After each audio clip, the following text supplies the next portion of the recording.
Hey, I'm in New Plymouth. I'm going to see a builder now to show him how to put up saveBOARD.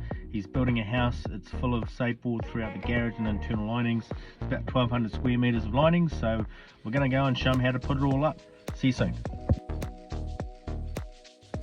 Okay, so it's pretty easy to do the installation. Go to our installation videos, go to our exposed internal lining. Friend Josh Standing in my YouTube studio, and it's been lined on the inside with saveBOARD.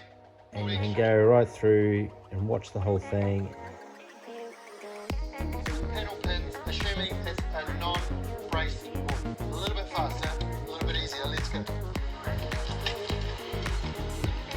Pretty easy, basically 150mm centers, and it's done.